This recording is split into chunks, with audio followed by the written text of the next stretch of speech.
My employee is speaking gobbledygook at work, making it a nightmare to understand what they're saying, and I don't know if yapping in gibberish is a fireable offense. I have an employee in a technical role who seems to make up words and concepts when he's talking about things. The results of this are an echo of the issues that I've read online, but the advice given was to leave it to the manager. Problem is, in this case, I am the manager, and I'm not sure what to do. This is exclusive to the way this person speaks in meetings, not in his writing, but given we're all remote, we spend a lot of time in virtual meetings. Compounding this is that when he goes down this path of using incorrect concepts and words to explain something, he is long-winded. Problem is, not everything this long-winded employee says is accurate, correct, or even valuable, so I'm not sure about putting in the effort to help this employee succeed, grow, and advance in our organization because I'm not sure he has the skills. I feel like I have to fix the first problem, made up words and concepts, before I focus on the second problem of long-windedness. I don't know how to approach the first thing because I struggle to understand what's being said.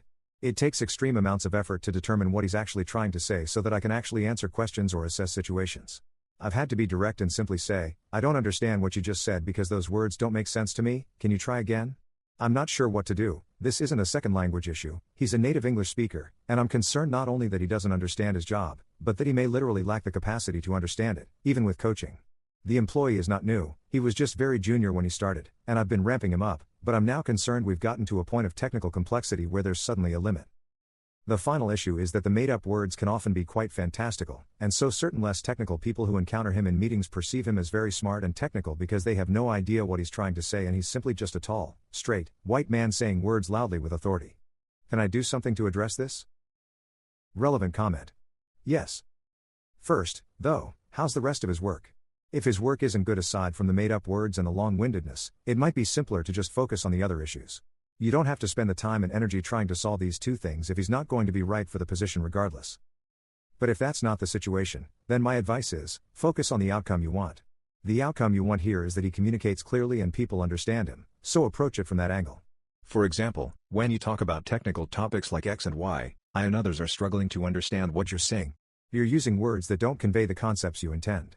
For example, last week in our meeting with Joe, insert specific example, and this morning in your meeting with me, insert specific example. We end up spending a lot of effort trying to understand, and I'm concerned it's pointing to larger issues with your grasp of the material. Then see what his perspective is, and go from there. At some point in that conversation, you should likely say, to perform well in this job, you need to communicate in ways that others can understand. If people aren't grasping your point, it's a sign that you need to explain differently, even if it's clear to you. If you're struggling to find a way to do that, let's dig deeper into what's going on. Also, because you're concerned that he fundamentally doesn't understand his job, have a longer conversation with him to probe for that. Talk about the concepts he needs to understand, and try to assess how much he grasps and how correctly. You'll probably need to actively test for this. If I assigned you X, how would you approach that? Or what's your understanding of Y? Or walk me through how you think about Z.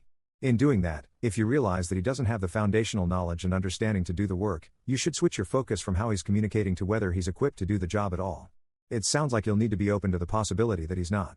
At that point you could look at whether some short, intensive training could get him to where you need him to be, or whether it's simply a mismatch. Update. I've posted online and taken advice on other topics before, and it has been helpful, but I really struggled with putting things into practice on this one. I think it's because being directly faced with what feels like genuine absurdity is somehow paralyzing to me. With other issues I've dealt with in the past, it's like we both at least knew we were starting from a point of shared understanding or difficulty, but in this one, that's not the case. You gave some good tips about how to try and ground the discussions in creating a shared understanding, but overall I took what might be the easy way out and steered toward the first part of your advice. If his work wasn't great, focus on those issues instead. And that hasn't gone much better. First though, before I go on, in the comments a lot of people wanted to know examples of the words he would make up. If you've ever seen the Knives Out, Glass Onion movie and you're familiar with the vague nonsense words made up by Edward Norton's character, it's just like that. Just this morning we had a chat where he talked about needing to capacitize something, which I think meant enabling a feature of some software. There's also a lot of pronunciation nonsense. Recently plethora came out as plethora, which I guess is a mistake some people make, but it still feels like a Twilight Zone moment to me. Other misuses include repointering, which I've gathered usually means to fix. There's also a lot of getting up in relation to things that don't make sense, so, real words, fake meanings, like I need to work on getting up my SQLs, which, like, perhaps that means troubleshoot a SQL query, but it's so very hard to know. I tried to focus on the work quality issues and I've never felt more weirdly gaslit in my managerial life. That term, gaslighting, gets thrown around a lot these days, and I don't take its use lightly, but he often just starts talking and doesn't stop and the words coming out are so disconnected from reality.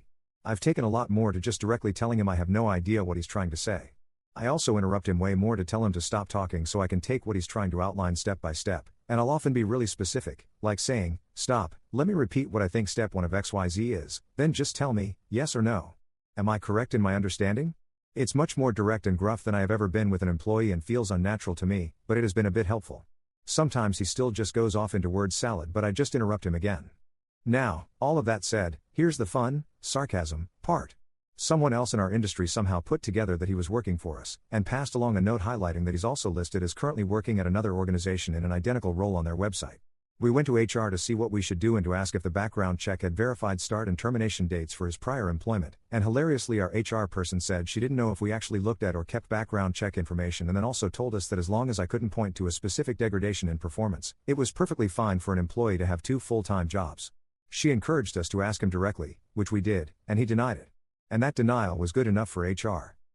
More broadly and for other reasons, I've soured a bit on my current employer and I think 2025 might be a year to make a change. For that reason, I've given up trying to do anything substantive with this employee. He can be their problem after I, hopefully, find a new gig.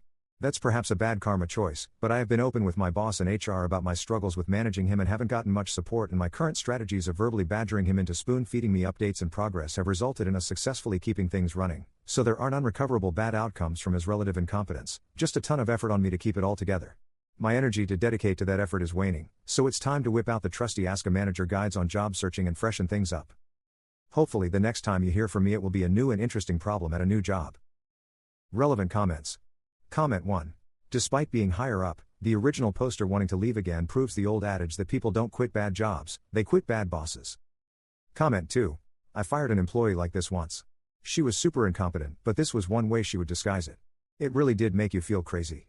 Everything she did was in service of deflecting that she couldn't perform her job.